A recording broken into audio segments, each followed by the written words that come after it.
Okay, uh, we have the Reverend Reese Washington from Shiloh Baptist Church with us to lead us in invocation. If those are willing and able, would please stand. Amen. Let us pray. Eternal God, our Father, we come to you now in the name of Jesus Christ. Thank you first and foremost for a new day full of mercies. Thank you for being the God that sees the end before the beginning. You said, Lord God, to ask you wisdom. So we pray right now, Lord God, that you would give the board of supervisors wisdom from on high, Lord God. We pray that you give them boldness to speak with conviction, but not with ego. We pray, Lord God, that every decision they made will be on one accord. And where there's conflict, Lord God, you will find common ground. So, Father, help them to listen actively, Lord God, that we will serve this community and uplift your name. We pray, Lord God, for direction. We pray for insight. And we pray that you would do everything you said you would do. And we ask this in Jesus' name. Amen. Amen. And Vice Chairman Deal, if you'd lead us in the pledge.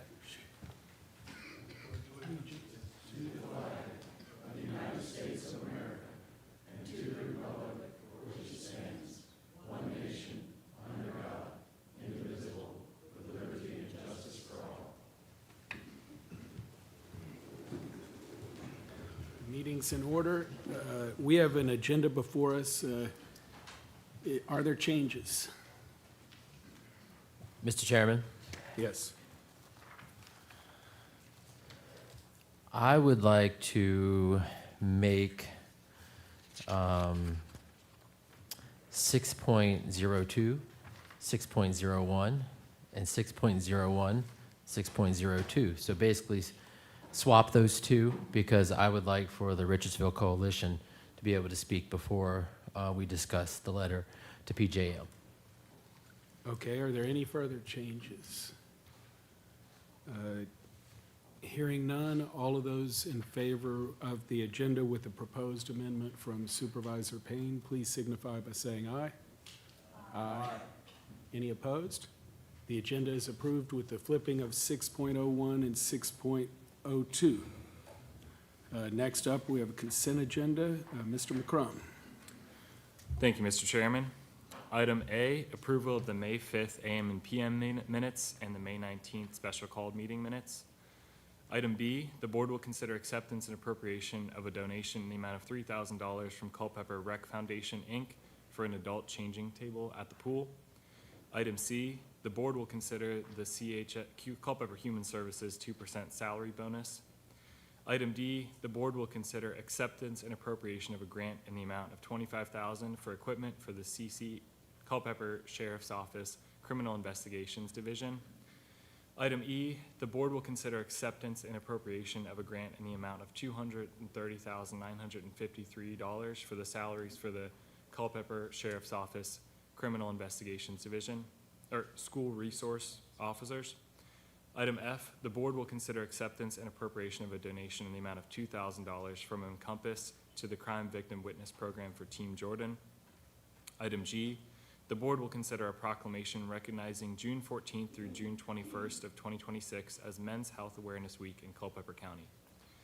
Item H, the board will consider the appointment of a FOIA officer. Item I, the board Culpeper Intermediate will consider a Culpeper Intermediate Care Nursery Letter of Support. Item J, the board will consider the resolution for Lisa Peacock on her retirement. Item K, the board will consider the resolution for Francis Updike in recognition of his 50 years of service on the Joint Board of Zoning Appeals. Item L, the board will consider an adjustment to the FY27 budget, decreasing the local funding requirement by $282,000 with no change to the total budget amount. Great. Is there further discussion or? Yes, Mr. Chairman. Yes. For item L, I would like to just applaud the Human Services Board for stepping up and the money that they asked for this year for their employees that the board had basically approved in the past.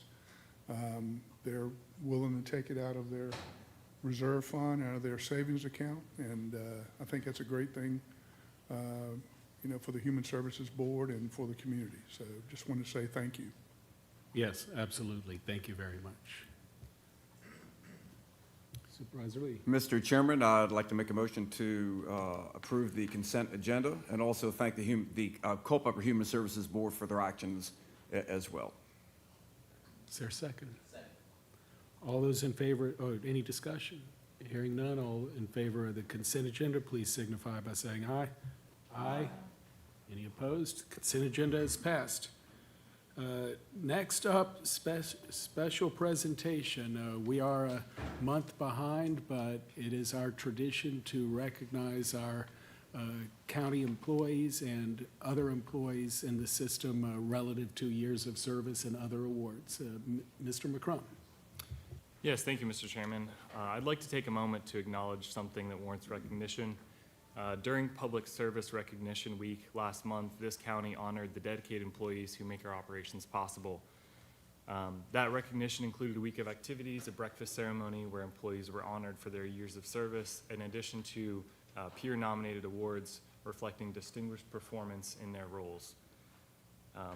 Specifically, I'd like to thank those employees who reached years of service milestones and call them out. And if you will indulge me, I'd like to read some quotes that were prepared for three of our longest tenured staff members, or our three longest tenured staff members. And these quotes were prepared by the staff that serve underneath them, so I think they speak to the quality and character of these individuals. So first of all, for Paul Howard, congratulations on 30 years working for Culpeper County. You are one of the most patient individuals we know and provide guidance and support to not only our department, but the county as a whole.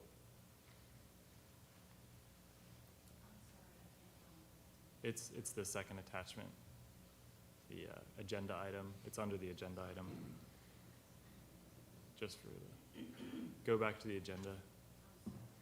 It's okay. Okay.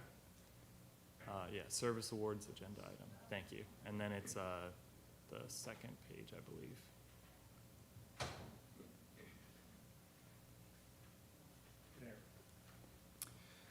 The county is truly fortunate to have had you as an employee for 3 decades, filling various roles and wearing many hats. You don't shy away from a challenge, and your dedication is admirable.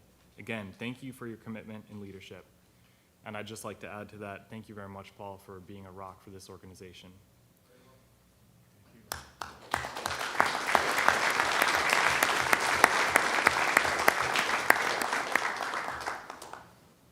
Secondarily, Terry Yao with 30 years of service. Your leadership, integrity, and unwavering commitment have made a lasting impact not only in this office, but on the entire community you've served so faithfully. You set a standard of excellence that inspires everyone around you, and your guidance has shaped both the work we do and the people we become. It's truly an honor to work alongside you and to witness the difference you make every day. Thank you for your years of service, your wisdom, and your leadership. Congratulations on this remarkable achievement of 30 years of dedicated service. We're grateful for you. And again, I'd like to echo that. Thank you very much, Terry. It is an honor to work beside you, and you are also a rock for the organization. Some would say an immovable object in many ways.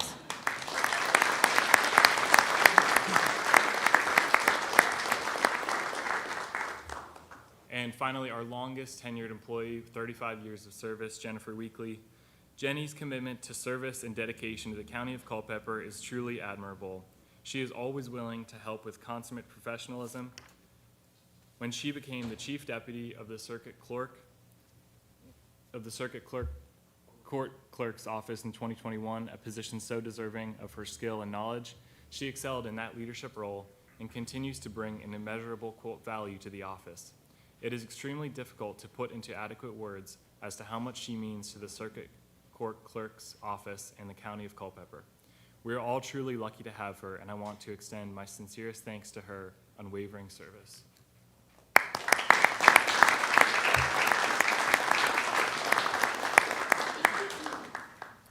And now I'll just read into the record the names of those other employees who reached milestones for years of service last month. For the next tier, 25 years of service. First for the clerk of the circuit court, Stacy Putnam. For the Department of Human Services, Patricia Henshaw and Rebecca Phipps. For the Department of Emergency Services, Tanya Hoosier. For the Department of Records Management, Nikki Taylor. For the Sheriff's Office, Richard McKinley. And for the next tier of 20 years, for the Department of Human Services, Dorothy Pendleton. The Department of Human Services, Jeanette Walters. And for the Sheriff's Office, David Jenkins. For the next tier, 15 years of service, Department of Human Services, Mimi Moore, Ruth Turner, and for the Department of Emergency Services, Ryan Switzer. For the 10 years of service tier, Department of Human Services, Gloria Darrow, Department of Emergency Services, Jason Pugh, Department of Information Technology, Danielle Mindock, Department of Parks and Rec, April Coffey and Justin Warner. And then for our final tier, 5 years of service, for the Clerk of the Circuit Court, Kristen Lee, for the Commonwealth Attorney, Jennifer Chapman and Sharon Fraser, for the Department of Human Services, Amber Carpenter, Faith Smith, and Kathleen Quintero, for the Department of Economic Development, Winona Pritz, for E911, Melissa Breeden, for Department of Emergency Services, Jacob Klein and John Wells, for the Department of Information Technology, Greg Smith, for the Department of Parks and Rec, Laura Walker, Holly Binkert, Robert Ellis, Austin Leitner, and for the Sheriff's Office, Dominique Frazier, James Falk, and Nicholas Vaquez. Thank you all very much for your service.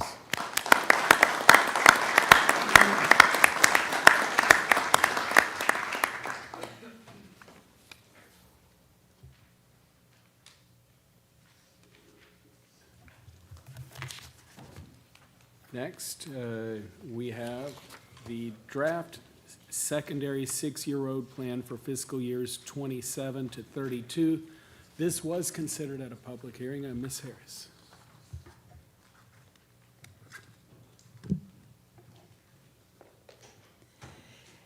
Good morning. We are returning with this agenda item to the discussion that was held last month on the secondary six-year road plan. To give you just a brief update, last month you held a public hearing on this and it was closed. And then you made a motion to defer for a month to allow for some additional research to be conducted. Supervisor Payne went back to his constituents and had a survey performed of the residents who live on Walker's Lane to determine if they would prefer to have this added to the plan or not, and the majority of the residents indicated that they would. I do have the presentation that was given to you last month and also came out of the Public Works Committee for recommendation, but I'll stop here and let you all decide if you would like to proceed with that or just go ahead and make a motion. Any discussion or a motion? Sir, Supervisor Payne, No, please. I'd like to go ahead, Mr. Chairman, I'd like to go ahead and make a motion that the board approves the draft secondary six-year plan for fiscal years 2027 through 2032. Is there a second? Discussion? Hearing none, we have a motion to approve the draft secondary six-year road plan in a second. All those in favor, please signify by saying aye. Aye. Any opposed? Passes unanimously. Next up, authorization advertisement public hearing for proposed amendment of zoning ordinance, definition of utility power generation and storage facilities. This agenda item is reviewing a zoning text amendment that the board previously referred to the Planning Commission. Last fall, the Rules Committee reviewed the zoning ordinance definition of utility power generation and storage and came up with the goals to remove storage facilities from the agricultural zoned land and allow for it within the light industrial and industrial zone lands with a conditional use permit. In January, the full board recommended that this be sent to the Planning Commission, at which time they held work sessions in April, May, and February, but they were holding the conversation, waiting for the General Assembly to do its work. They currently have a public hearing scheduled for next Wednesday on June 10th for this topic. So why was this done? Our current zoning ordinance actually bundles the battery storage for utility power with utility power generation in our zoning definitions. What the Rules Committee and now the Planning Commission has looked at is proposing a distinct definition for battery storage and then removing it from the Article 3A1 as a use, and then keeping it within Article 7 industrial as a permissible use with a conditional use permit. The Planning Commission waited on proceeding to a public hearing because they were tracking what the 2026 General Assembly was doing because they knew it was reviewing battery storage. A new bill was signed into law on April 22nd, and it introduces the idea of battery storage as an accessory use. This chart in front of you shows in blue what the new laws are going to be indicating, and then in red what the previous Rules Committee and Board of Supervisors was looking at for the zoning text amendment. In essence, what you are looking at in red remains unchanged from the Rules Committee. However, the new state code is now introducing two laws that, in essence, link the solar with battery storage as an accessory use. It indicates that solar shall be allowed either by right or through a conditional use permit in agricultural, commercial, or industrial lands.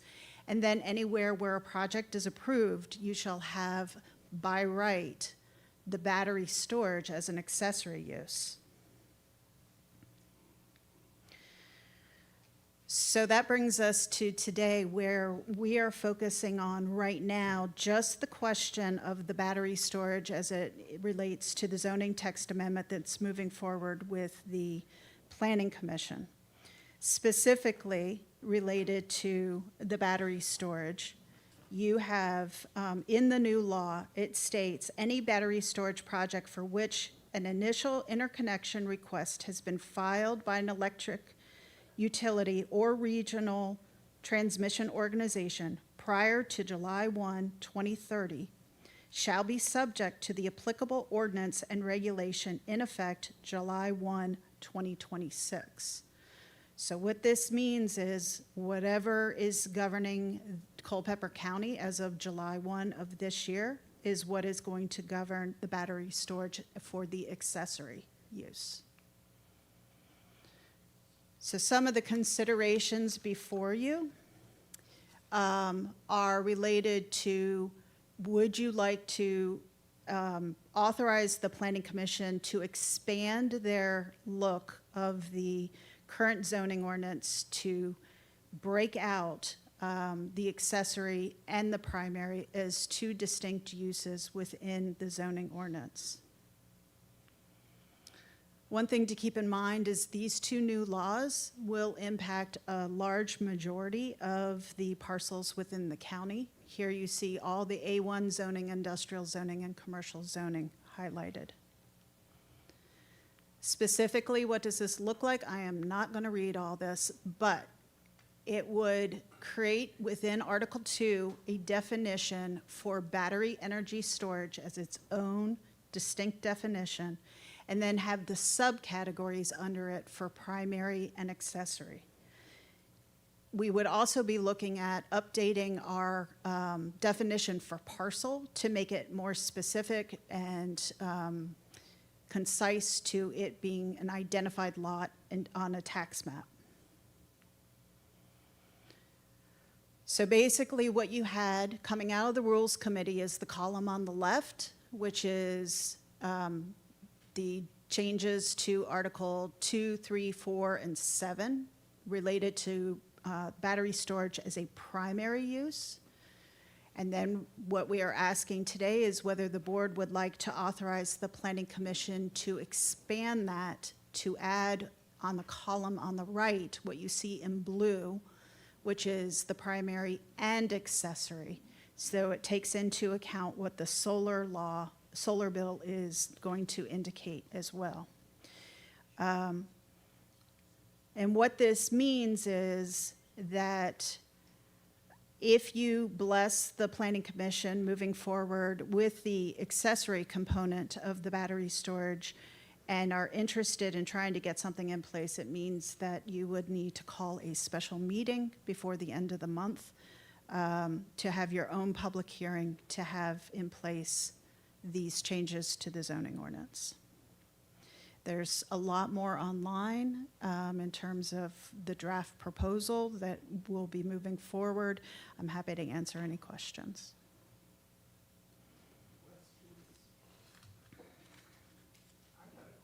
Did you say that we were changing the definition of parcel? Yes, You Right. realize that's been litigated and discussed and is the basis of our fundamental subdivision ordinance since 1989. all I can say is we looked at it from a legal standpoint and wanted to potentially define it specific to a tax map and a recorded I lot. strongly disagree with that Okay, definition. And the reason for that is there was an effort in this county in the late 1970s to consolidate tax maps for convenience and postage benefits, meaning there were many parcels that were combined into one and assigned a tax map number. And when families who have owned the land a very long time come forward, usually their estates, and find out that there were multiple parcels that were all combined for convenience but have never been eliminated or vacated interior lines by surveys, that is something that comes up every few years. So defining it relative to how we decided to do it by convenience to assign a number in the late 70s will have considerable consequences. So I would just say, we can't do that, but other than that, I'm happy to listen, or I as one don't want to do that.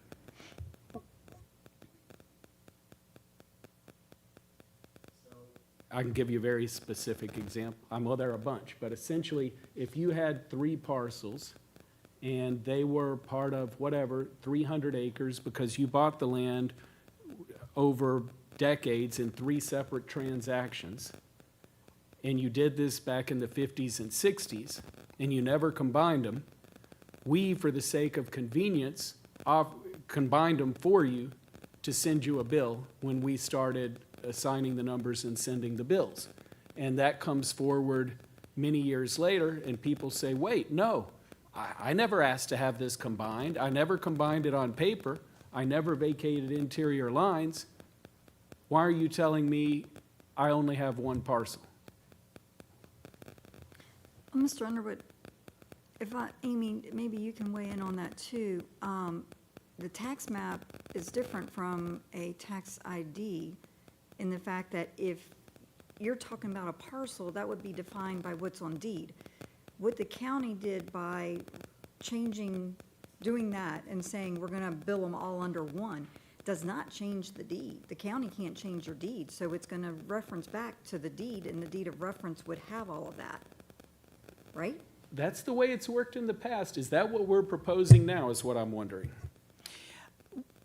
I can work with legal to make sure that we are capturing the concern that you are raising and tighten up the language.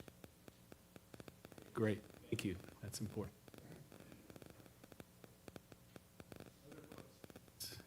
Supervisor Bates. I mean, it sounds as though we're under a time constraint, and I mean, for one, I mean, I don't want to see this battery storage in agricultural property. I mean, I just think there's a whole lot more chance for long-term contamination of open space, and whatever we have to do to, I mean, the way I understand this, July 1st, I mean, if we have these things in place by July 1st, that we're essentially grandfathered, is that right? Yes, so what is happening is that the state is indicating that solar has to be looked at in agricultural, commercial, and industrial lands by localities. If a project is approved, then solar is allowed battery storage is allowed by right with an approved solar project. So what we're trying to do is to make sure that we have the performance standards that currently have been vetted and passed in Article 17 lifted out and placed as their own standalone for battery storage. And if you get that in place before July 1, then it's held safe, so to speak, moving forward. Well, I think that would be the smart move as one board member, and I just want to add too, that I think this is the first step in the state taking away local land use rights from our counties, and I do not want to see that happen. And I don't agree with what the state's done, and again, I think this is just, we'll probably look back and say, well, this was step one when they start taking away the land use rights of our counties. Mr. Chairman, so, Ms. Harris, so just to clarify, so we would be voting today to authorize the planning commission to hold a public hearing, right? For us to hold a public hearing, I believe. Both. Oh, both? Both, Okay. right. So, and the purpose of that public hearing is to consider the two distinct battery BESS, the battery energy storage system categories that you had up there, okay, primary and accessory. And Supervisor Bates's point, that would also bring the performance standards over with those two categories, correct? Correct. Okay. Mr. Chairman? To clarify, actually, for clarification, we're not talking about, for example, car batteries that are need of disposal being stored. We're talking about energy that is produced by solar being stored within operable, good batteries. Is that correct? Yeah, this is utility scale. Okay. Thank you. And just for more clarification, and the time rush is basically for performance standards. So we are for accessory. It's just like, I agree with Supervisor Bates, but at the same time, it sounds like the state has imposed upon us it as an accessory use, and the push for this in the short term is just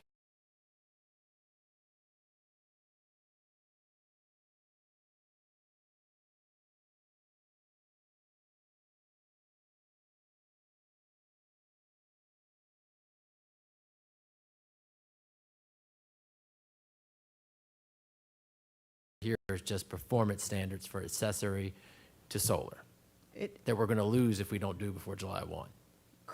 Correct. I think it's probably easiest to think about this in two steps.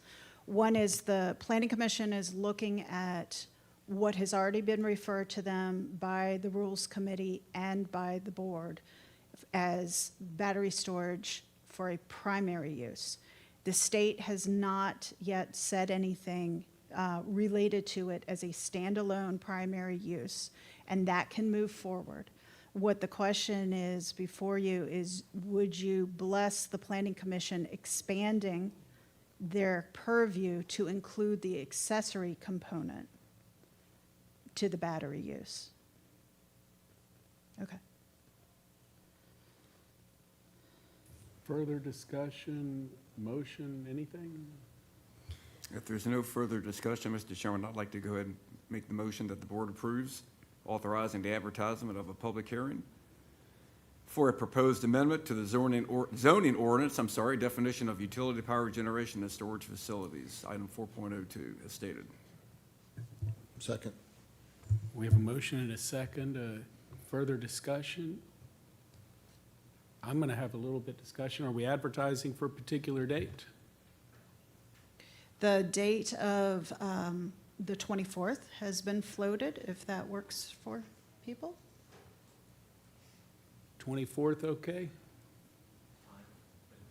Time? It would be 7 o'clock, your normal Okay, public hearing time. Okay. That okay?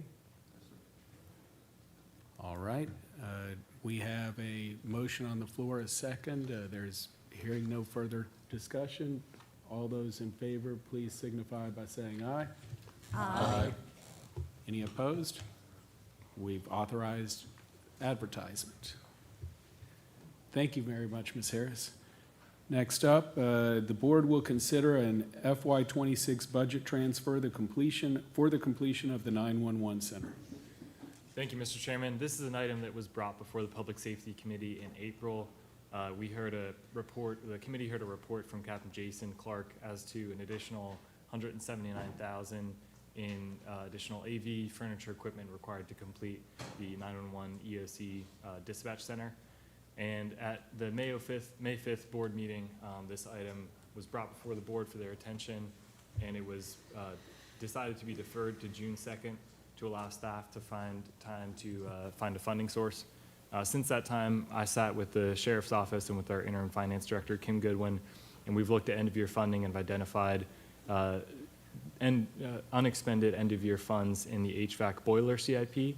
So we propose moving the funds from that CIP to the EOC addition CIP to fund the shortfall.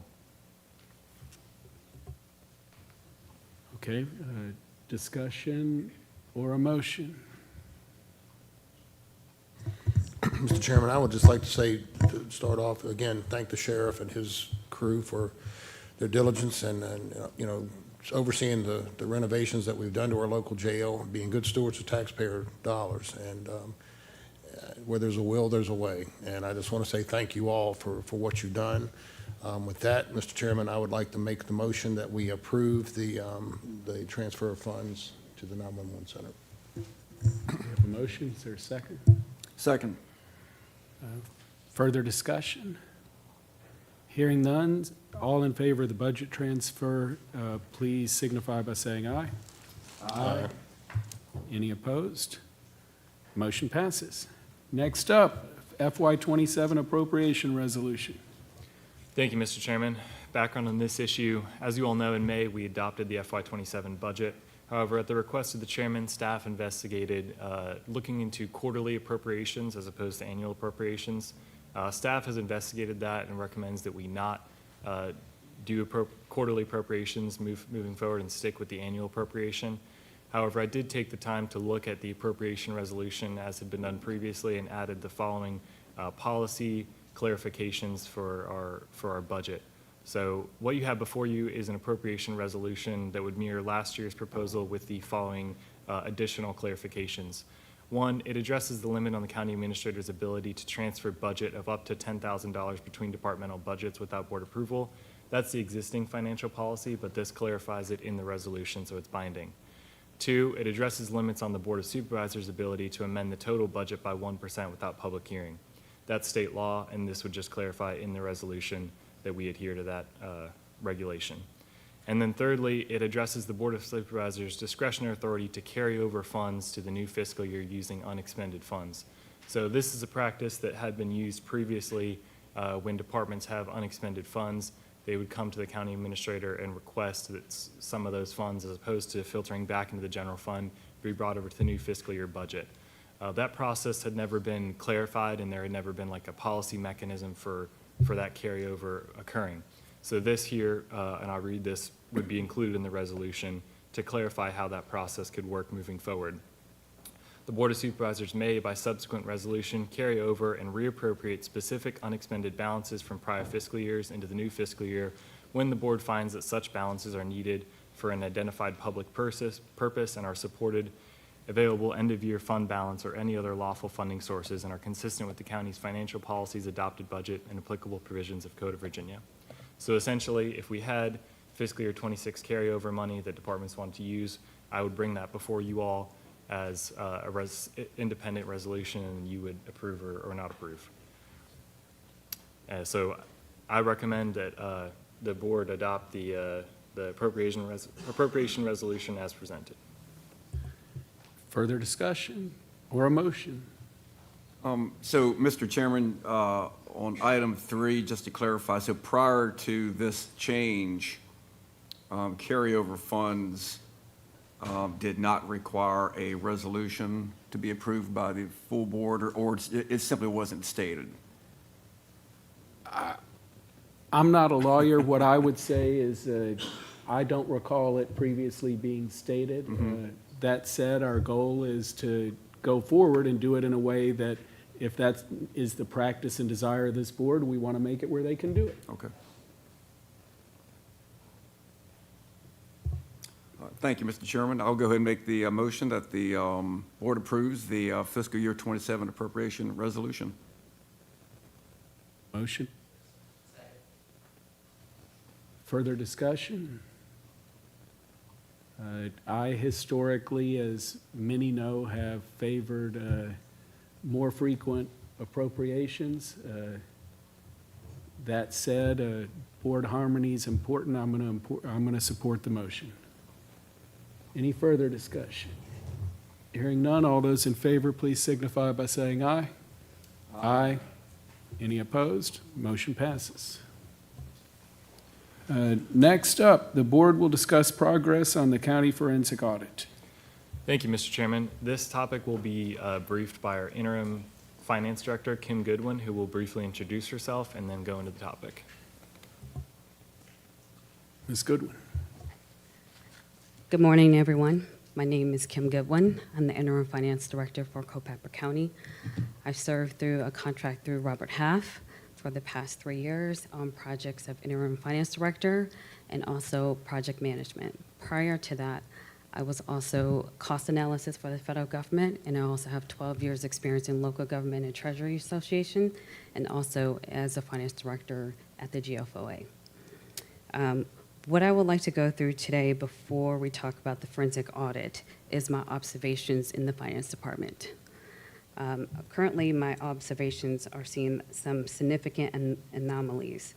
The general ledger posted to multiple line items. For example, entries to cash expenses posted with no descriptions. Current county staff in the finance department were instructed by the previous leadership to process entries without understanding the fundamental detection of anomalies. There are significant misappropriations of the budget transfers and amendments. Previous leadership used the funds for unauthorized purposes, such as improper budget amendments without legal authority, moving budget funds between accounts without legal authority. Other concerns are on the department head level. Certain departments requested invoices to be charged to a specific line item or journal entries to a specific line item. Previous leadership redacted the documentation and also modified the general ledger to a different line item. Next is lack of internal controls with the P cards. P cards from the leadership, there was no training related to the P cards, no training that was implemented. Next is the approval of the P cards that were done without compliance review and internal review. We are also monitoring that majority of the P cards had unlimited use of spending. Next, the transactions were not funneled through the proper channels of the P card policy that is regulated by the state of Virginia. Moving forward to the forensic audit, we have finalized our interviews for 5 firms. We're in a process of leading with a candidate that we are interested in, and we would like to discuss that in the closed session. Okay? We have notified the APA related to the forensic audit, and with the APA, they are the watchdogs for the local government to ensure transparency and accountability in the public sector that utilize their money properly. Moving forward, the county has implemented a robust ERP system, which is OpenGov. This will streamline segregation of duties and controls of the level of authority. We are also implementing in the finance team the P card policy and purchase power. Any questions? Questions? Supervisor Bates?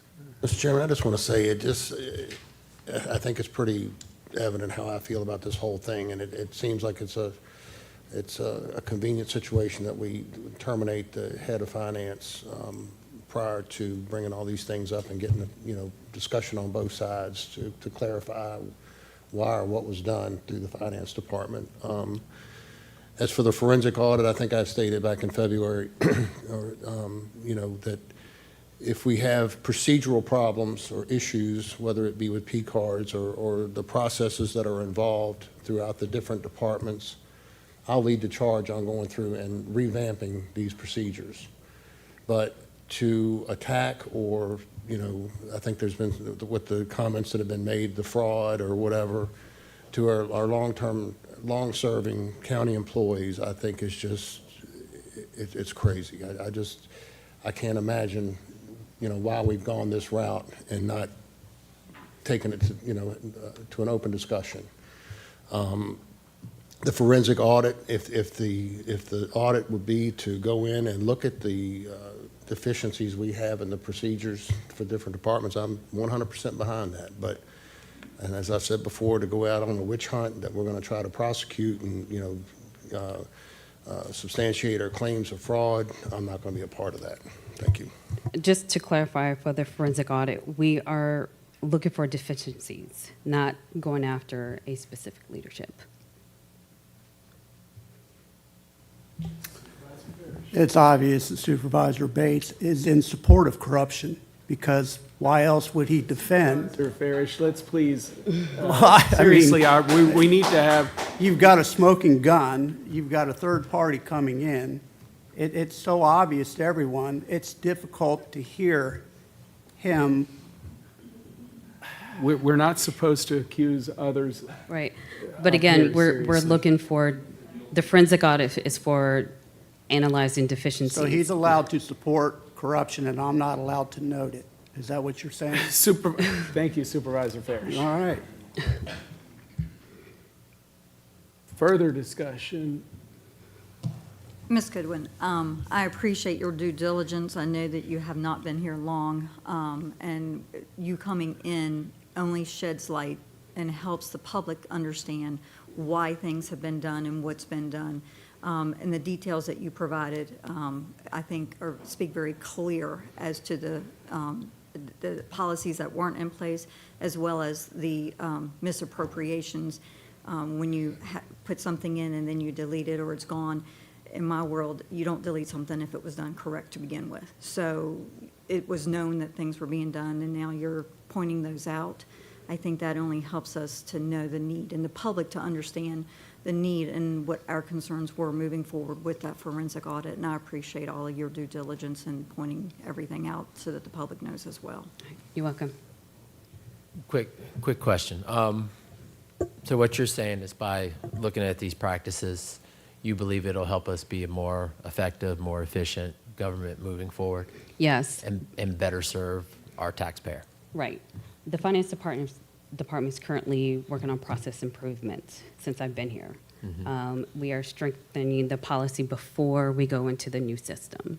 So while the new system has been implemented, we're also going to have that addition. Okay, and that's my concern. My concern is not so much, I don't want to get into the theatrics of all this Right. or looking backwards or anything. What you're telling me here today is it's going to help this county move forward and be more effective and more efficient for the taxpayer. Right. Then that's why I'm here, and I think Right.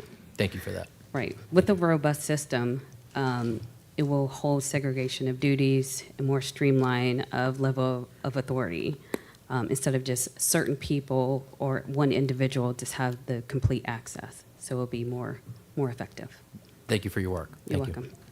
Anything else? yes, just for clarification, why are we discussing the responses in closed session rather than picking one now? Mr. McCrum? Yeah, so we got 5 proposals. We interviewed the top 4 firms. We've completed those interviews. We've done criteria evaluation per the RFP. We have a leading candidate, and we'd like to get direction from the board on our negotiating position. Okay, thank you. Any further questions? Thank you very much, Ms. Goodwin. You're welcome. Next up, the board will vote on an amendment to the Culpeper County Code of Ordinances, Chapter 12, Taxation, Article 2, Assessment of Real Estate Devoted to Agriculture, Horticultural, and Forest Uses that would repeal Section 12-18B to provide for removal of certain real estate from use value assessment taxation, and 3, renumber Section 12-18C as Section 12-18B. Thank you, Mr. Chairman. I have a presentation here that was put before you all on the 19th. I'll only go into it if you need me to. This was presented to you on the 19th, and shortly before going into that meeting, the county attorney was made aware of letters sent by affected landholders, and she wanted you all to have the right information before making that decision, so we did deferred action on it until this meeting. So if you'd like, I can go further into it, or we can have a discussion. What's the pleasure of the board? My one concern is there any update, or where are we? Yeah. Thank you, Mr. Chairman. Just what I presented in my memo to the board, that hasn't changed. So there's 3 options. You can go as is. That the letter, if you vote to approve as it's currently written, the letter from one of the affected landowners threatened litigation, so that is a possibility. The other option would be to include a sunset clause that would, it still doesn't entirely dismiss the possibility of litigation, but it would mitigate, it'd give them more time to prepare for those taxes that would be due. And then the third option would be to grandfather them, and then you wouldn't be seeing, you wouldn't be seeing any revenue from that affected landowner. They wouldn't be affected. Okay, is there just, yes, Supervisor Brown? I appreciate that. I'd like to make a motion to move forward with it as written. My thought in that is that anyone can certainly litigate over anything. We are giving them 6 months by doing it now, so to me, that's sunsetting it enough. And I don't feel that by them coming to us and asking for an upzoning a few years ago, things changing, if they are that concerned about it, then they can certainly come back to us and ask for a downzoning, and I suspect we would all consider that application appropriately. So at this point, I don't feel that we need to continue giving them a tax break on their upzoned land. So I'd like to make that motion to move forward with this statement. Okay, we have a motion on the floor. Is there a second? We have a motion and a second. Is there further discussion? Hearing none, all those in favor of the motion, please signify by saying yes, or aye. Aye. Any opposed? The motion passes unanimously. Thank you. Next up, general county business. The board will discuss rescinding the hiring freeze. Mr. McCrum. Thank you, Mr. Chairman. As you all know, the board voted to enact a hiring freeze in January as a result of budget constraints with the FY27 budget. We've now gotten through that budget cycle and significantly reduced, I might add, the amount of set aside that we were originally planning to pull due to, efficiencies and compromises that we made with CHS, as Supervisor Deal mentioned, as well as other efficiencies we found across department budgets. So with that being said, I would now recommend that the board rescind the hiring freeze. Specifically, part of the reason driving this is we have Parks and Rec positions that need to be filled continuously, athletic coordinator, rec aides, and to allow them to be able to continuously fill positions as opposed to coming back for the board every month. I believe we're now in a good position to rescind the hiring freeze. Discussion? Mr. Chairman, I'd like to make the motion that we move to rescind that hiring freeze. A motion, is there a second? Second, Mr. Chairman. Further discussion? Just from my standpoint, the hiring freeze, as Mr. McCrum mentioned, was relative to the fiscal year 27 budget. We're through the fiscal year 27 budget. I'll be supporting the motion. Any further discussion? All those in favor, please signify by saying aye. Aye. Any opposed? Motion passes. Next up, new business with the changed order. First, 6.01, the board will hear a presentation from the Richardsville Coalition on their concerns with the proposed Yeat to Joshua Falls transmission line and associated substation. Mr. McCrum? Thank you, Mr. Chairman. We'll now hear from Michael Deegan representing the Richardsville Coalition.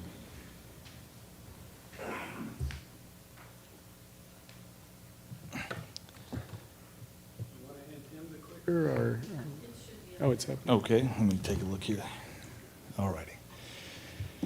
Good morning, Mr. Chairman, members of the board.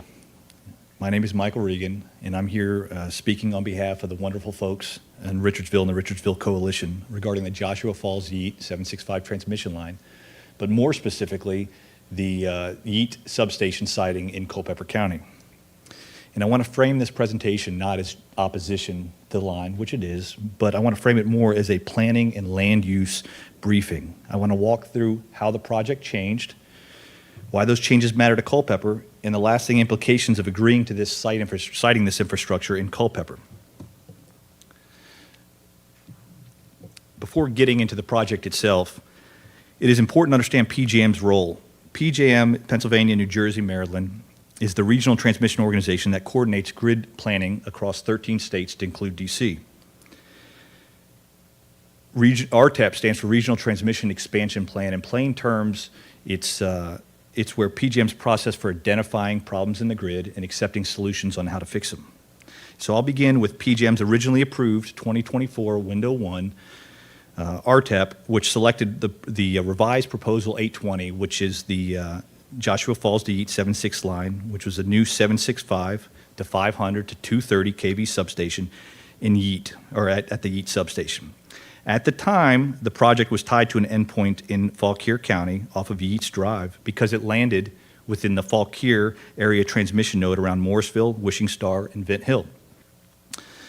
That's part of the network ultimately supporting Northern Virginia. From a grid planning perspective, the location made sense as the objective of this line was and still remains bulk power transfer to the Northern Virginia data centers. As you can see from the line itself, it was presented as an existing substation, Joshua Falls.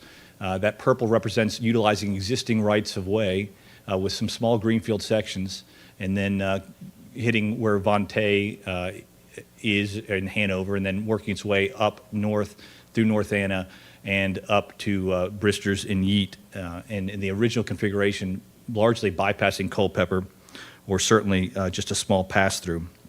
That original concept did not involve just that one line and substation. It included multiple major interconnections as a result of being located there. Other planning concepts tied to it were additional 765, the Vontae Loop, Kraken Terminal Site. It was part of a much larger regional transmission architecture. In my opinion, Yeet was always devised and conceived to be placed in that location due to the existing substations already there. The 2025 RTEP materials are also important. Again, when you're reading these RTEPs, not every proposal presented makes it through, but it certainly shows what PJM planners and project sponsors evaluated and what they envisioned for the Yeet substation. Here is the proposal 55, which wasn't selected, but it's the Heritage to Yeet 765 line. So this would be another 765 line envisioned, and this is basically what comes up through Surrey, goes through Williamsburg, and comes into that Yeet substation. It's important to know that what later planning cycles are already assessing Yeet as a viable option. That's how the RTEP process works. If it's approved in 1 year, later years can assume that that topology is in place and they can start the additional build-outs. Of course, we know that that's changed from what we see today. And then Dominion has stated that moving Yeet south intended to shorten the line, reduce impacts, and still meet reliability needs. But from Culpeper County's perspective, that result was that Culpeper moved from being the potential pass-through corridor or being avoided altogether to hosting the proposed endpoint substation. And that's a major change in the county's role. So how did we get here? In my opinion, one of the reasons we are standing here today is what happened in Fauquier County.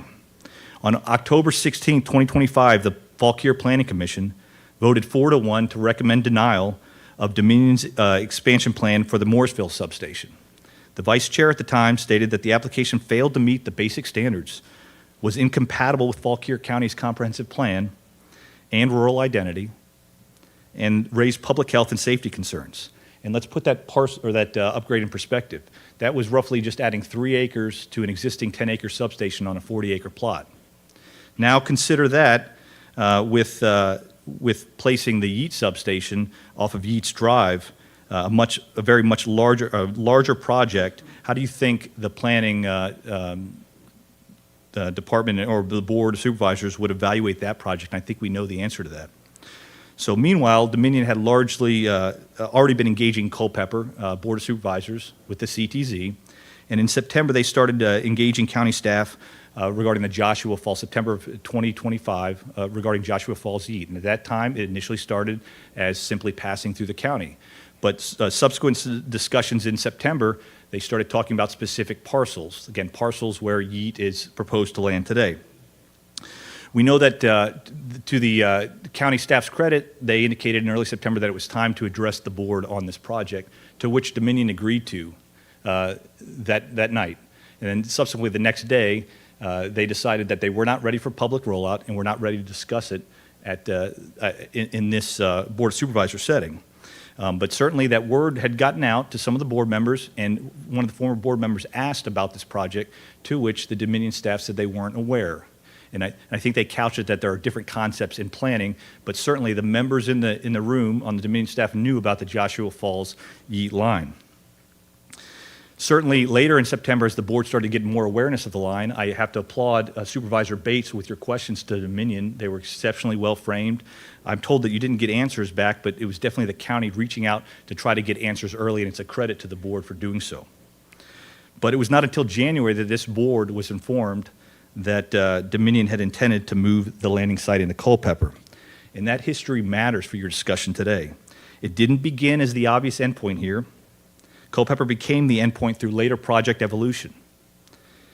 The move to Culpeper requires a formal scope change, and that scope change still requires approval from the PGM board. So, now turning to the May 2026 TIAC updates and the reliability analysis update. TIAC is PJM's Transmission Expansion Advisory Committee, and it's essentially where they meet. It's a public-facing venue where PJM meets to discuss reliability updates, analysis, transmission planning updates, project recommendations, and scope changes before board action. So when the material appears here, it's important because that's the path towards PJM approval. In the May TIAC red line show that this is not merely a relocation. The scope change materially reconfigured the project. Yeat was moved south to Culpeper and renamed in this document Culpeper Yeat. The Joshua Falls Yeat line was shortened from 156 miles to 115 miles, exclusively greenfield, almost. The AP portion was reduced from roughly 70 miles to 1 mile, and the Dominion portion was reframed at approximately 114 miles. Very important here, the 230 kV yard was removed at Yeat. And then certain other planning concepts were removed for right now due to the move, such as the looping language and the Kraken being redirected to Bristers instead of picking up at Yeat and Fauquier. And certainly some of the 500 kV interconnection plans change. But the important note to take away from this is on that first read, PJM board approval is targeted for July 2026. It has not happened. This project is not finally approved by PJM. And then the second is important to note, and we've already discussed it, PJM will model the scope change presented herein as part of the 2026 RTEP competitive window. And that essentially means that once the scope change is approved, they're going to begin planning around it. So the 2026 RTEP planning is underway, and I imagine those planners are eagerly awaiting that finalized PJM scope change, should they approve it. All right, we have already covered most of the major changes in the original plan, but I want to pause on one item here, the required in-service date of June 1st, 2029. They're not just describing a preferred schedule there. That's the date the project is supposed to be available as a reliability solution. It's planned around that. If both the endpoint, and now we're hearing, and I'll go over that later, the starting point remains unsettled, Culpeper and now Campbell County, they still face local land use approval there, and likely SEC scrutiny, then that 2029 date becomes a feasibility issue and not just a calendar issue. The proposed Culpeper Yeat is initially slated to receive one new 765 greenfield line, which we all know about, and it's supposed to connect to two 765 transformers. Those are massive. It's to cut into the existing line at Richardsville, that's line 594. But what's glossed over is it's also to receive other 500 kV interconnection. So for example, it's to receive a Morrisville Wishing Star 500 kV extension using existing right-of-way. Utilizing existing right-of-way does not necessarily mean using existing towers. They're not capable of double circuits. It could mean additional towers in that same right-of-way coming into Richardsville. It's also important that there's another note there about a revised endpoint for a new 500 kV from Yeat to Vint Hill. That means Culpeper Yeat is not merely a dead-end substation to receive 765. It's being configured from day one as a multi-terminal 765 500 kV bulk transfer node. Again, those are discussions where it shouldn't be Valley Link PR. It should be Dominion planners so they can explain to you what exactly they're proposing for Culpeper County. In the interest of time, I'll move quickly through 9 and 10. This just highlights the cancellations mainly to the 230 substations and some tie-ins. Slide 10 emphasizes the rebuild of 594 line. So 19 miles of the existing line that's through Richardsville and down to Orange to Spotsylvania and then up to Fauquier. And that could be to accommodate those additional circuits or make room in the right-of-way for additional structures.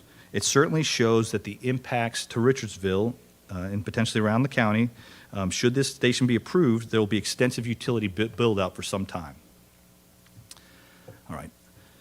The most important point is when it's assessed as a downscope, that was clear, that was just the local facing components, the 230 loops. But the important point to remember is this remains 765, two 765 transformers. It's a heart of the issue. The April-May 2026 scope change reduced the local facing functions, but it didn't eliminate the regional bulk transfer functions. In its current configuration, the project no longer includes that 230 local serving component, so whether Yeat is placed in Culpeper or not does not directly impact the local services will be drawing feeds from outside the county regardless. For example, the Dominion CTZ project already approved, already SEC approval, has that separate CPCN, that Certificate of Public Convenience and Necessity, already will provide power to a significant portion of the data centers already in queue or built. And certainly this is just Dominion's slide showing the CTZ, and you can see in purple the 230 loops being designed there. You can see drawing power from the north into Fauquier, and then certainly they have plans for the Oak Green substation build out in Orange to accept potentially additional loops. But certainly that's not all of the changes. Dominion's 2025 local plan suggests separate supplemental projects already being planned irrespective of Yeat Culpeper being placed, or Yeat being placed in Culpeper. Bottom line for this board to remember, not approving Yeat does not stop Dominion's requirements to provide power to the existing queue. If the 230 serving function at Yeat has been removed and the CTZ project has already been approved, along with other projects, then Culpeper should ask a very direct question. What direct local benefit does Culpeper receive from hosting this bulk transfer substation? And that's why it matters for land use.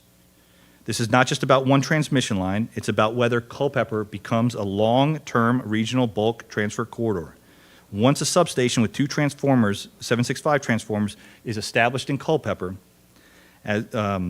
it alters the planning, it adds additional transmission planning, adds additional lines, and adds future industrial growth to the county. As we discussed, the future planning starts day one when PJM approves the scope change at Yeat. Recent disclosures also indicate that uncertainty exists on the other end of the project. The Joshua Falls starting point in Campbell County will require a relocated substation and a separate SEC filing and a SUP down in Campbell. And that's important because it means uncertainty exists on both ends of the line.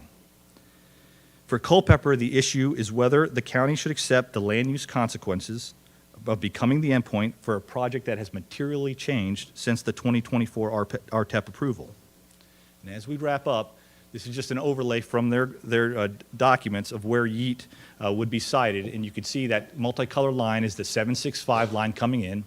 From that white triangle where the substation would be centered in those parcels, you would have 500 kV lines leaving that substation and tying into the 594 line, which is depicted in purple, to the east. We talked about the upgrades of that line. We talked about the 500 kV, additional circuit that'll be coming in that existing right-of-way. And then we still don't exactly know, and that's for the planners to discuss, where the additional 500 kV, the new line they speak of in the 2022 RTEP. This is just to quickly, not to make this the point of it, but this is the the Joshua Falls overlay here, and you can see the existing substation there depicted above that one box with the black triangle. That's how it was presented in 2024 RTEP. That's how it was presented in the 2026 May TIAC, that it was upgrades to the existing substation. Now, just as a few days ago, it's going to require that relocation to a non-contiguous parcel, which will require require a SUP from Campbell County. It'll require a new SEC application for that relocation submitted separately by Appalachian Power, and it will require deconstruction of some of the 765 leading into Joshua Falls at the existing substation to plan for that relocation. So in closing, as has been stated, I think 3 times now, the project approved in 2024 is material changed, not only in routing, but in siting and functions here in Culpeper. You went from avoiding the major impacts to potentially absorbing them for the entire project. It's no longer simply about where one large transmission line goes. It's about what Culpeper is being asked to assume. Put plainly, the question is whether Culpeper County, especially Richardsville, should become a utility sacrifice zone for bulk power transport north. I respectfully urge the board to continue treating this as a major land use, planning, and infrastructure decision with consequences that, frankly, probably will last for generations. I urge the board to send its letter to PJM documenting these concerns before the scope change vote. Now is the time to get answers before the project is treated as an inevitable in later proceedings. The risk of future line terminations and additional transmission corridors through Culpeper County is real, and the county should evaluate this proposal not for just what it is described as day one, but what is shown, what future infrastructure can create for tomorrow. For the board, the question is not whether electricity requires infrastructure. Of course it does. The question is not whether PJM and Dominion assert a much broader regional need for power to Northern Virginia. They certainly claim that.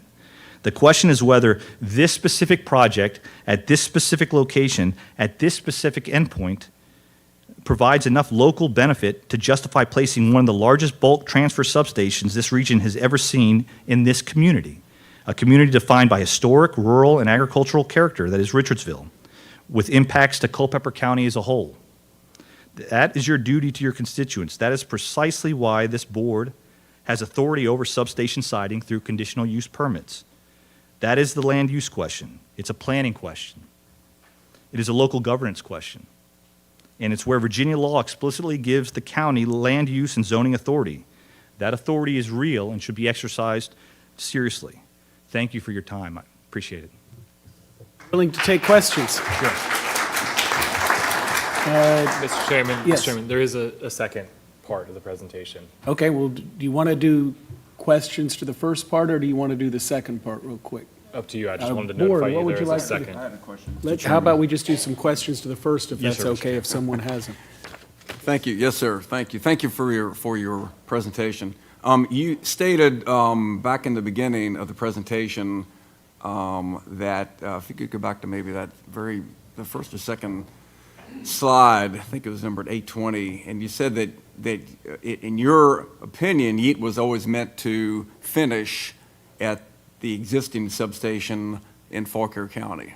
Not an existing substation. There's existing nodes. YEAT it derives its name, we assume, where it was supposed to be placed in YEAT, off of YEAT's Drive. It would be a new substation. I spoke about Morrisville, which was an existing substation that they wanted to upgrade. Certainly, it is a bit of irony that now, by moving it to Culpeper, there will be required upgrades to Morrisville as a result of moving the YEAT proposed substation down to Culpeper. Okay, so initially, it would not end at the Morrisville area where there's an existing substation. You had talked about that they would There's expand it. there's three nodes essentially, and again, I would invite the Dominion engineers to come to explain this to you, but certainly, as I understand it, there's the nodes, the major 500 kV interconnections that feed Northern Virginia are spread out along a couple substations, and the idea was, when you put Yeat in this location off of Yeats Drive, you've got the existing 500 kV, not loops, if you will, but tie-ins that you could reach all those substations in a relatively confined area, and then bring in the additional interconnections right to that area. Right, okay.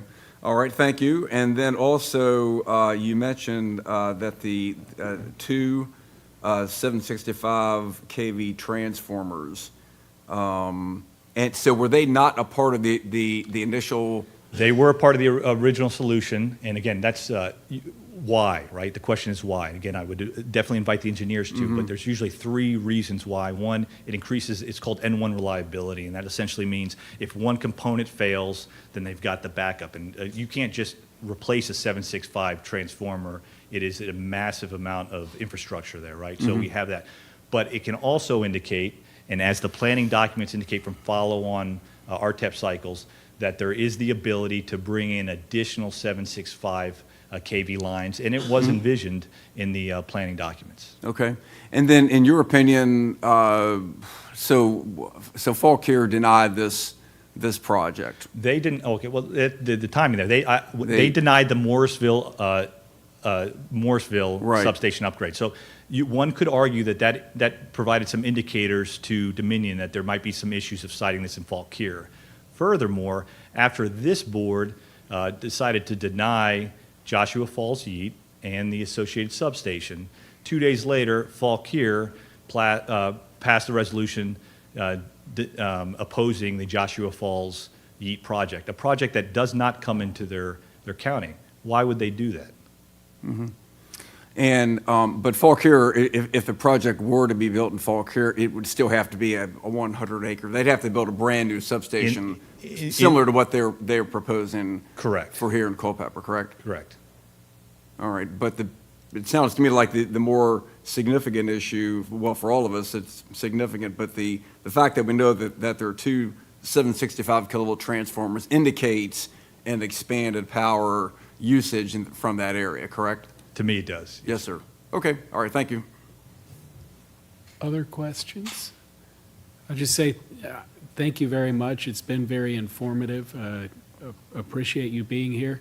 A question I have, which I know you can't answer with certainty, but I ask it to everyone. If Culpeper successfully denies this, what do you think happens next? I don't know. Hopefully, it'll make some reevaluation of the plan itself. Certainly, it's a very ambitious plan to bring 765 into Virginia, especially through central Virginia. Certainly, that's not the only way to meet reliability needs. Certainly, this location is not the only location. So, you know, I would just say, from a perspective of Culpeper County, those are all larger questions that you frankly don't have to answer. You have to frankly assess if this complies with your comprehensive plan, the local direction your constituents want to go, and the preservation of the rural and agricultural lands in Culpeper. And I think that's what we have to frame this. You know, they can certainly, Dominion can assert the local reliability need. Again, that's not out of the scope of this discussion. And they can, there's certainly other avenues to approach projects like this. And I think we can all agree that moving 765 into populated areas, moving it, making this essentially the East Coast spine, making it run through central Virginia, which doesn't have a large load, comparatively speaking, to Northern Virginia, is very ambitious. And I think we can all agree there are other ways to do this project. Great. Thank you. Thank you. Second One- component? Oh. Wait, sorry, Just- Supervisor Payne. Really quick, I just want to say thank you very much. Most people will never know the time and the effort that you've put into this. I've been there at the meetings with you and seen it. It's all volunteer work that he's doing here in the Stevensburg district. Thanks you. Thank you. Thank you. Thank you.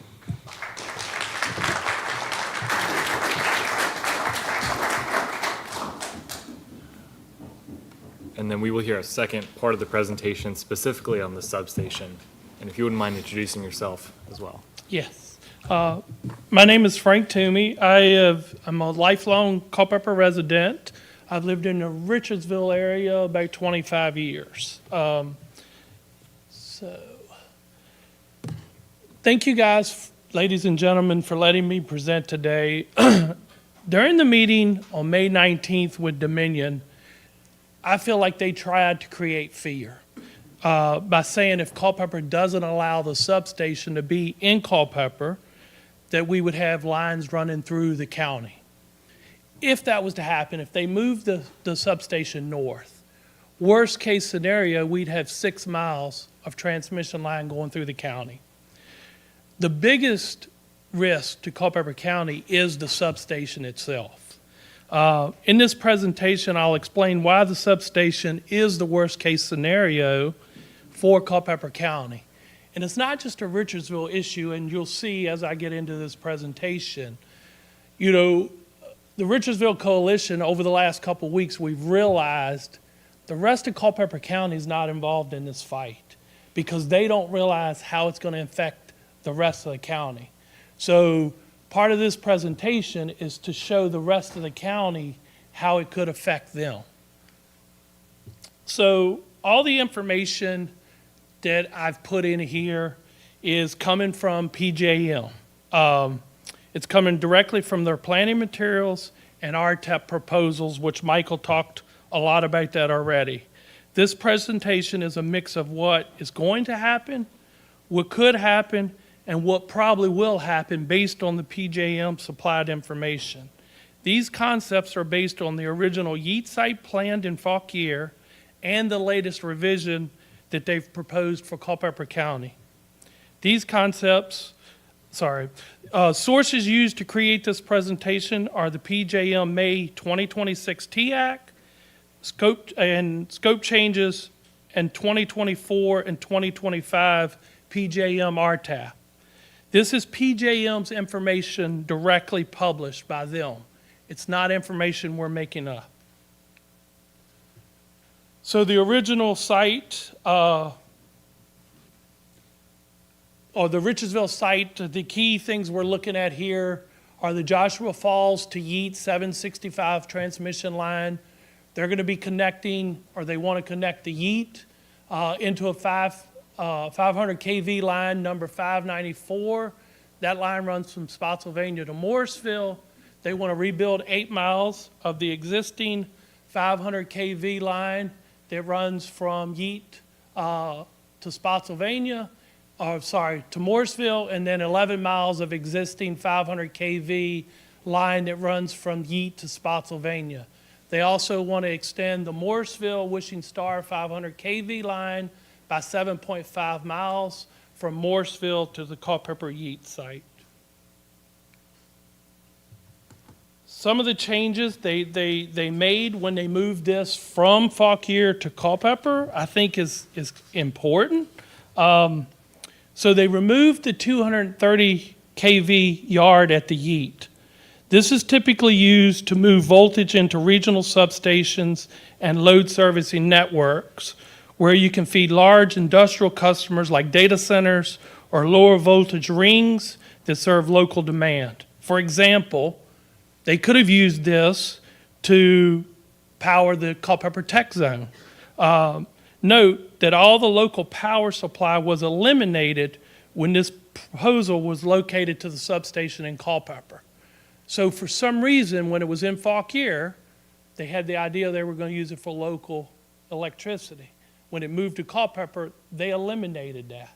So once again, there is no advantage for local power for Culpeper County as this site is proposed. They also canceled the second 765 kV line that was going to be coming in. However, as Michael said earlier, they kept the transformer. Doesn't really make sense. Why were these changes made? It is simple. They made these changes to meet the 2029 deadline. In a couple slides, I'll show you what this means for Culpeper County if these items were to get added back in. So this is what they're proposing. This is what they're telling us. They're proposing at the Yeat site in Culpeper. This doesn't make sense. This is a over a $1 billion project. For them to put up a yeet site, to bring in one 765 line in and tie into two 500 kV lines, it just doesn't make sense. This is all their plan is. They have plans to do more. They're just not telling us what it is. This is what it could look like, and probably will look like in Culpeper County if this yeet site gets approved. I'll walk you through these lines and kind of tell you the thoughts on all these lines and what they are. So if you look at the red dot, that's obviously the proposed yeet site in Richardsville. The dark green line is the 765 line coming in from Joshua Falls. That's about 3 miles in Culpeper County. The light green lines are the existing 500 kV lines that run from Spotsy to Morrisville. That's about 6 miles in Culpeper County. The aqua-colored line is the line that was in the 2025 RTEP proposal that they will need for reliability. They keep talking about reliability. One 765 line feeding is not very reliable if it goes down. They will need a second line. This route is typically hypothetical, how they would come into the county, but we think it's pretty accurate. We think that would be about 8 miles of 765 line coming in. The blue line is illustrative and may represent a project such as the tech zone. We know they eliminated that. If they were to bring it back, hopefully the tech zone would already have their power, so maybe that would go to somewhere else in the county if they decided to do something like that. The yellow line is also illustrative and shows the direction of the line when power is needed in the Shenandoah Valley load growth. We know they're going to need power. If it's a yeet substation here, this is the site they're going to want to pull from. It all makes sense. The pink line is also illustrative and shows the direction of the line if power is needed in the Luray or Page County load growth area. And then the purple line also shows the direction of the line if the power is needed in the northern Shenandoah load growth. What will this look like in Culpeper County besides the lines running through the county? These are 500 kV lines. If the proposed yeet site gets approved and the scenario plays out the way we believe, using the PJM information and realistic scenarios, these lines will be running through the entire county. 82 miles of 500 kV lines, totaling 376 acres of our land. Also, 13 miles of potential 230 kV lines, totaling 44 acres. This is all the land. All this land is owned by our citizens. In addition, there will be an estimated 298 of these towers in our county. I want to comment on Dominion's comment or quote, they can't control the direction of the electrons move. Culpeper County, you, Board of Supervisors, you guys can control it.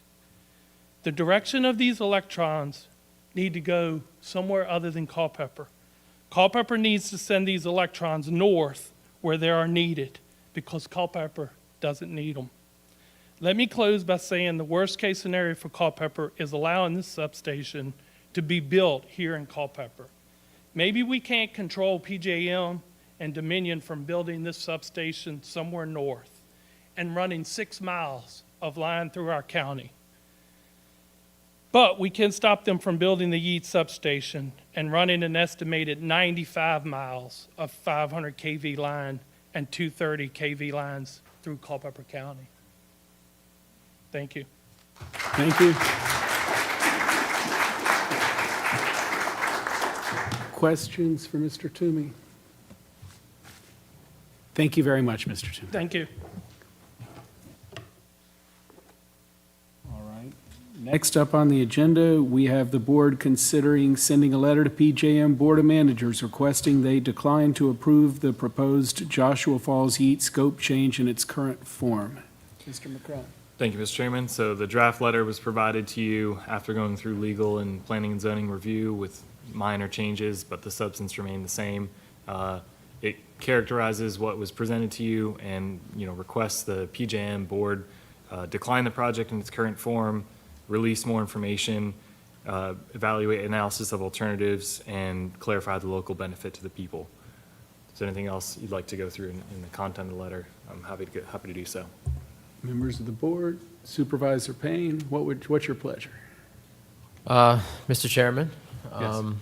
I'd like to make a motion. I'd like to move that we send a letter to PJM Board of Managers requesting they decline to approve the proposed Joshua Fall Yeats scope change in its current form. Second. We have a motion and a second. Is there further discussion? Sounds like we ought to send it soon if it's July when they're going to be considering this. So like immediately. All right, any further discussion? Hearing none, all those in favor, please signify by saying aye. Aye. Any opposed? We're sending the letter. Thanks.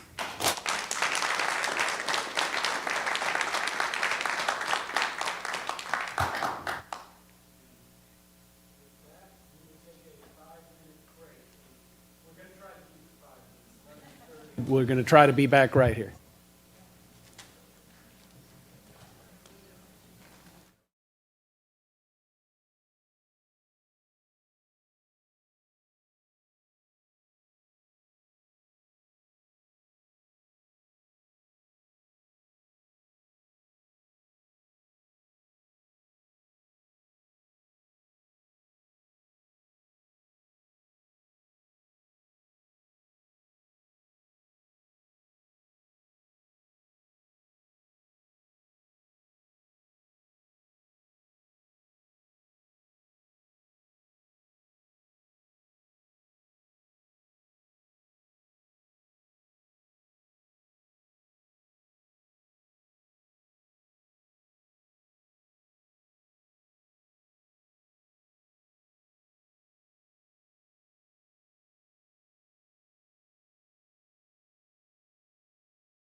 All right, we'll try to begin again in about 1 minute if we can.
All right, we will call the meeting back to order.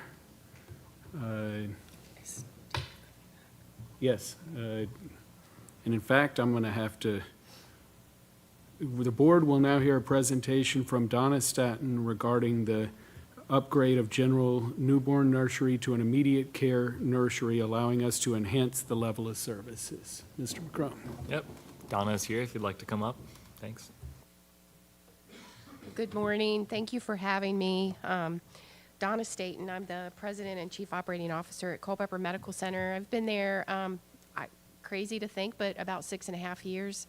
I think the last time I was here, it was in the midst of COVID, talking about some special dispensation for some of our team members.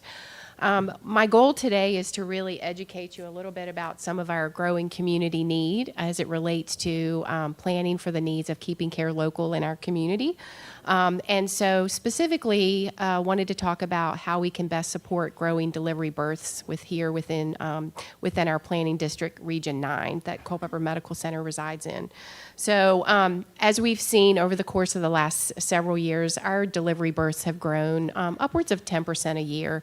When I first started, we were in about the 400 range. We're now in about 625 births annually, with projections to continue to advance those numbers. So as the hospital is currently in a position to only have a general newborn nursery, one of the things that we've been able to observe over the course of the last several years is that patients are seeking care outside of our market because of access to higher level of care. And so we see a lot of patients choosing to transfer their care to UVA Culpeper, UVA Charlottesville, specifically because we do not offer a higher level of care nursery. I would also add that, we're all aware of some of the extended growth that we're seeing across our community. And in fact, we expect to see, Culpeper expects to outpace that of Virginia over the course of the next, between 2023 and 2040 at 15% growth of our demographics alone. And the state of Virginia is projected to grow at about 12%. So we are outpacing that, and I expect that the healthcare needs will continue to advance and grow. With that in mind, I wanted to maybe just give the board a little bit of context in terms of the number of infants requiring higher level of care. You can approximate that between 10 and 12%. So at the number of births that we currently have, you're looking at a roughly 66 infants, neonates, requiring higher level of care. And there are varying levels of nursery support. There is what's called an intermediate care nursery, which is what we're looking to accomplish. And then you also have what's called a specialty care nursery, which is, or a level 3 nursery, which is a much higher level of care. At a level 3 nursery, you have the ability to take care of infants at 28 weeks gestation. At an intermediate care nursery, you have the ability to take care of infants at 32 weeks of gestation. So what we're asking for is that lower level of nursery, which is essentially allowing us to function a little bit like a bridge strategy between that and our partners at Prince William Medical Center, which is a specialty care nursery, as well as Charlottesville, which is the highest level of nursery, all of the subspecialty services. And so we anticipate and approximate that we would be able to take care of about 60 additional babies that are born in our community and keep them here so that those patients and families are not having to travel into Charlottesville. Our application is governed by the Certificate of Public Need process, which is governed through the Virginia Department of Health and the COPN, which is Certificate of Public Need. It requires certain regulated services to be governed by the Virginia Department of Health and demonstrate an institutional need. We believe that we can represent an institutional need as part of that application cycle, and we are looking for a letter of support from the Board of Supervisors for our application that we will submit at the beginning of July.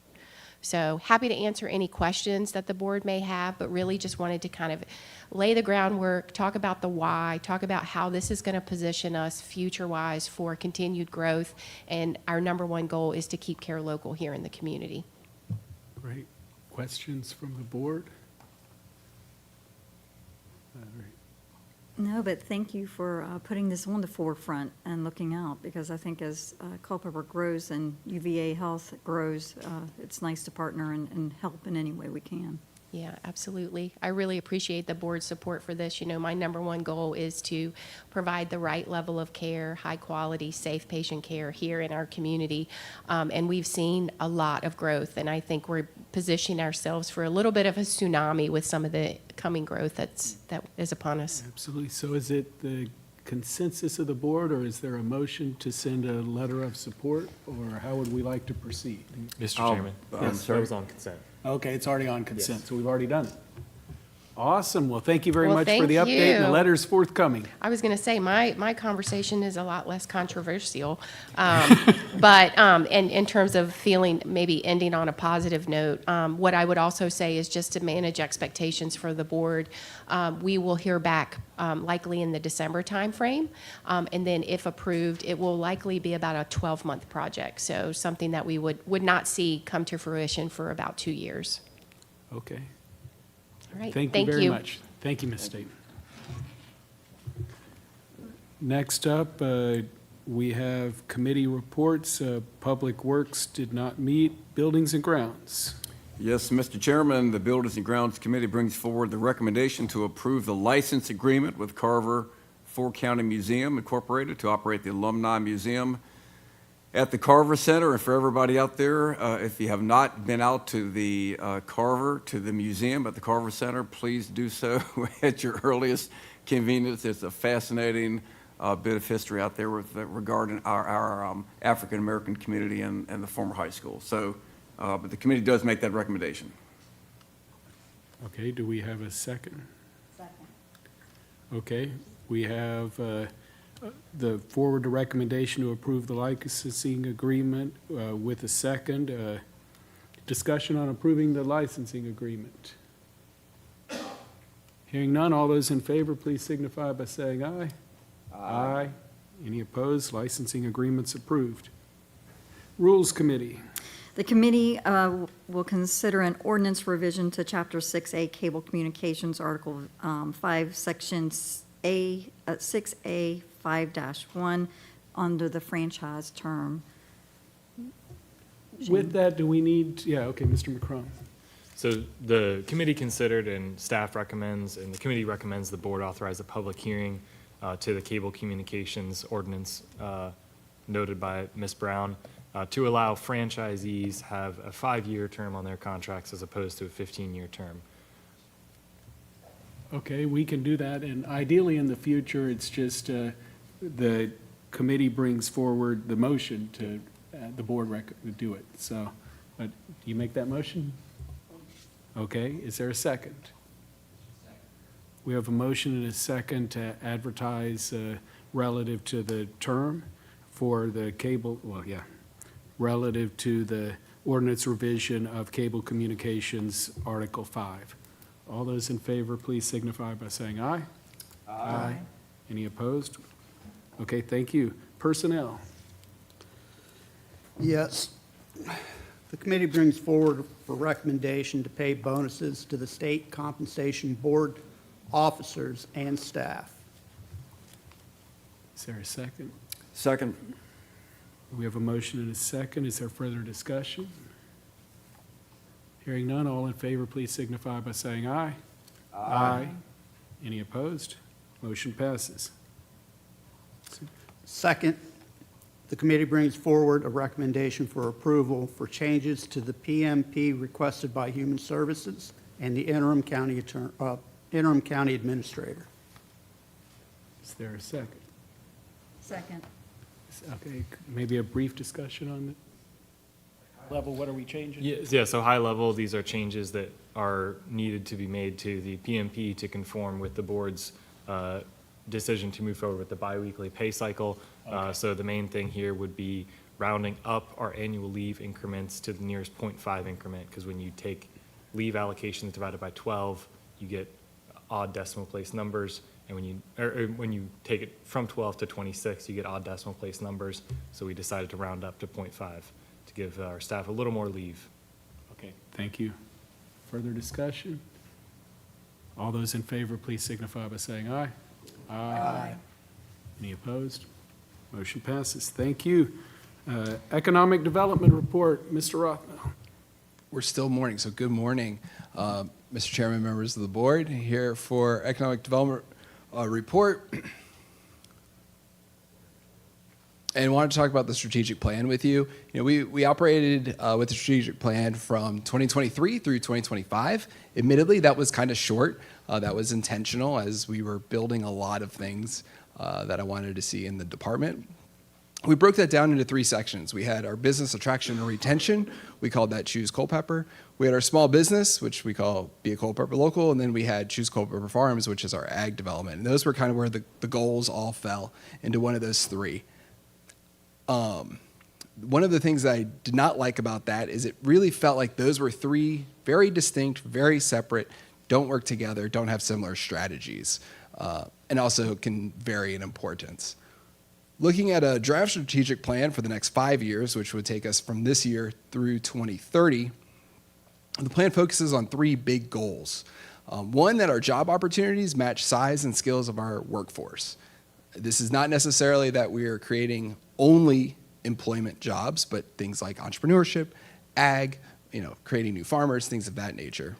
The second goal, aligning our workforce, employers, and training partners so we have a talent-rich economy. Sometimes we have employers that do one thing and training providers that do another, and employees or residents that are doing something different that are leaving our county. Aligning all 3 of those so that we keep the talent here in the county, or we create the talent that is needed for the jobs in this county. And then the last one is strengthen economic development infrastructure that we support all these sectors. So how this looks, goal 1, again, this is in draft, ensure Culpeper County offers a diverse range of job opportunities that match the size and skills of its residential workforce. We currently have, and these, depending on what source you go on, this number kind of changes, but the bottom line is we have at least 7,000 people, or we have 7,000 people that could not get a job in Culpeper. If every Culpeper resident wanted to have an employment opportunity in the county, we would have a deficit. So trying to even that through existing businesses, through entrepreneurship, through attracting new businesses to the county. Second goal is aligning our workforce, employers, and training partners so that we do have a capable workforce, but do we have a capable workforce for the jobs here? Do we have the jobs here for the workforce? And if not, how can we improve that and improve the opportunities that our residents can take part in? And then the last one is a lot of times, especially in rural counties, it all feels very difficult to access this information, access the ways that you go through the economy. And this is the idea is that the infrastructure of my office is that we can be a one-stop shop, that information comes in and goes out to our residents so they know exactly where to go, and strengthening the best practices and things of that nature so that my office and the county is providing this information readily and easily available. As we're moving forward, especially as the younger generation comes on, they're frequently not coming into an office. Is the information readily available, or are they having to go somewhere else? And oftentimes that means they're leaving the community. So those were the three goal drafts. Next steps that I wanted to take with this, I'm happy to meet with any of the supervisors to go over the finer details. We have objectives and strategies that go underneath these goals. Where are we short? Where are we missing? And then I know you've talked about doing a retreat. If it's something we want to bring to the retreat, if it's something we want to do beforehand, I'm happy for any of the direction that the board would like to go. Questions, comments?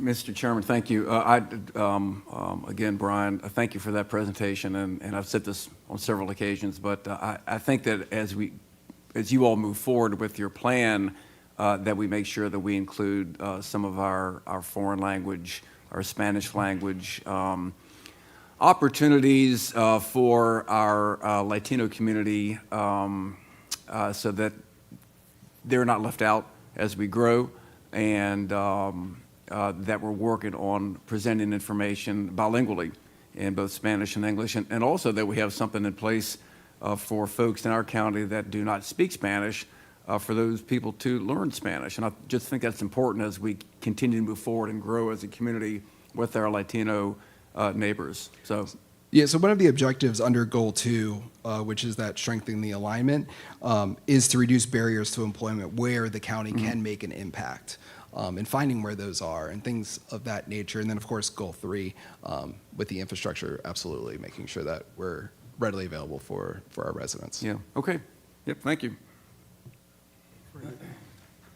Thank you very much, Ryan. Next up, Administrator's Report, Clerk Report, Mr. McCrone. Thank you, Mr. Chairman. I'll briefly just go over some county accomplishments that have occurred over the last month.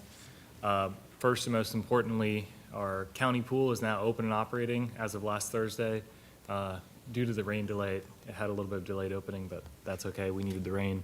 But I just wanted to, acknowledge Parks and Rec Department and our town partners on working with us on that objective. I think that's a very noble and important project. Secondly, if you go to the next slide, Kim. Oh, thank you. Secondly, I would also like to notify the board that on the hardware side of the IT modernization project that you all have undertaken, we did have some successes. As of May 27th, we now have multiple main campus buildings that have moved over to new hardware, that's new fiber, new servers, switches, et cetera, to our new network. And we believe it's going to provide a lot of stability in our operations, specifically for our dispatch center, which successfully moved over on the 27th. So that was a very important accomplishment for our IT team to move forward on. We do have some main buildings outstanding on that cutover, which are slated for the month of June. So we are on track to have everything transitioned by July. And a couple other notes on county operations. So we do have a new FOIA officer and public information officer who will introduce himself shortly after this presentation. And a note here that I wanted to make that I didn't add on here is we did launch the internship program this week, so you may see some new faces around. So we've got, I believe, 4 new interns who started this week across HR, IT, and legal, and Youth Network, I believe. On the communications updates, we now have a live Facebook page, which is putting out information to residents in coordination with the other Facebook pages that we already had up, Parks and Rec, Sheriff's Office, et cetera. So now we have a county Facebook page, which can work with those other pages and put out information, put out live streams, et cetera. And on that note, we are planning to have board committees live stream starting June 9th, per direction from the board in March. Quick action item note that I wanted to bring to the board awareness. I have started discussions and started deliberation on the jail study that was assigned to me last month, and I believe that'll be ready for discussion on the July 7th agenda. And then final note, we are obviously still undergoing our OpenGov and NeoGov software transitions for our finance and payroll systems. Those are major priorities for the county. Couple notes on upcoming board schedule, committee meetings next Tuesday. We, as you all just know, you all just voted to have a special meeting on the 24th for the public hearing. If you would so like, we could combine that meeting with county administrator interviews, which we will be potentially selecting candidates for following this meeting in the closed session.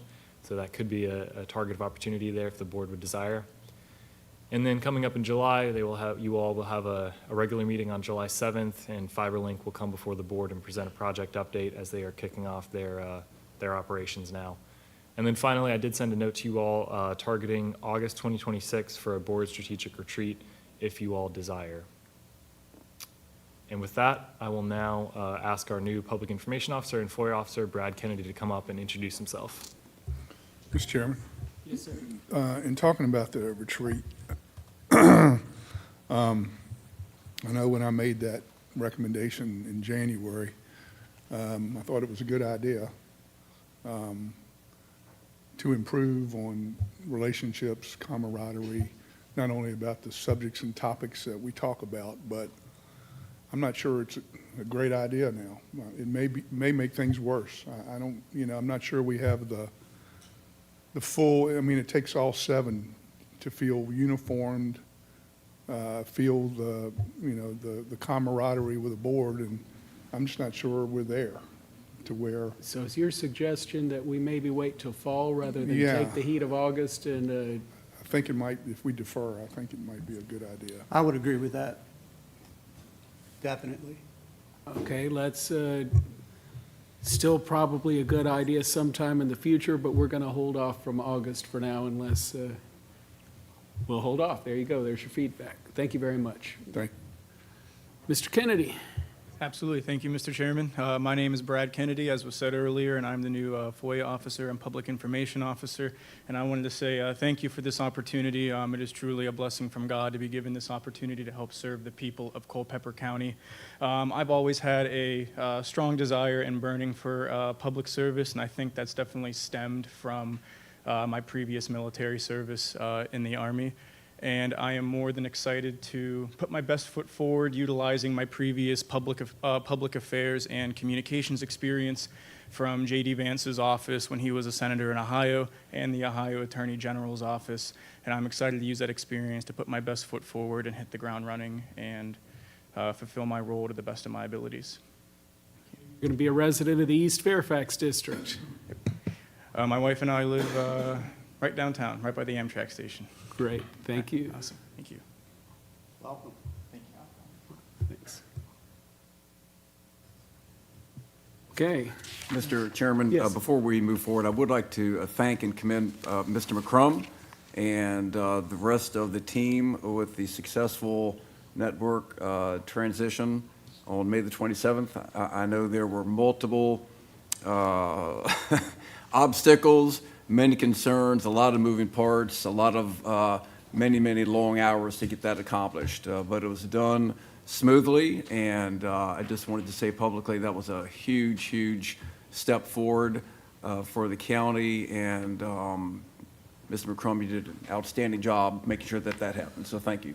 I appreciate it, Supervisor Lee, but it was solely the lead of our IT department, specifically led by Matt Komar and Siva, and the rest of the members of that staff. I was purely the facilitator. Oh, wait, she was part of it. Thank you.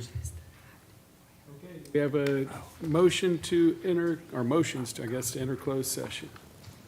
Whew. Is it? I think it.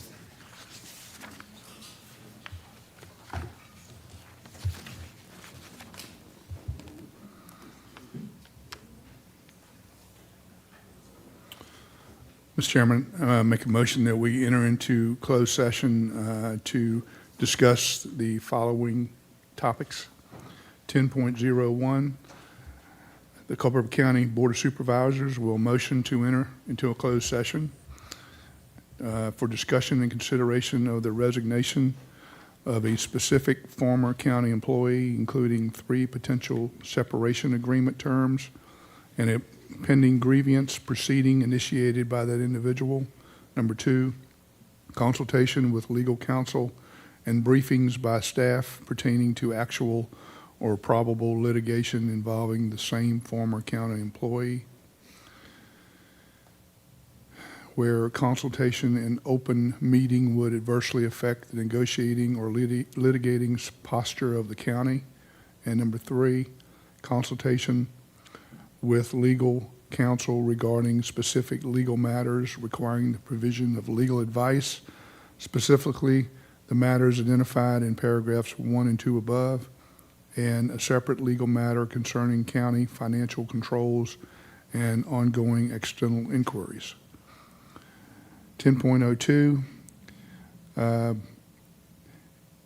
pursuant to the code, pursuant to 2.2-3711A1 of the Code of Virginia, for the purpose of discussion, consideration, or interviews of prospective candidates for employment, assignment, appointment, promotion, performance, demotion, salaries, disciplining, or resignation of specific public officers, appointees, or employees of any public body, specifically related to Culpeper County Administration Office.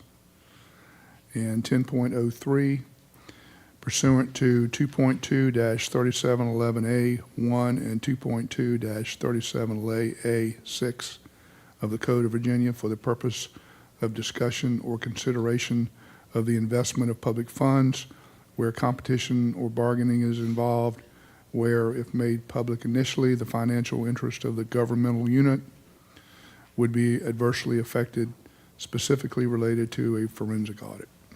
Do we have a second? Second. Any further discussion? All those in favor, please signify by saying aye. Aye. Any opposed? We're in closed session. Thank you.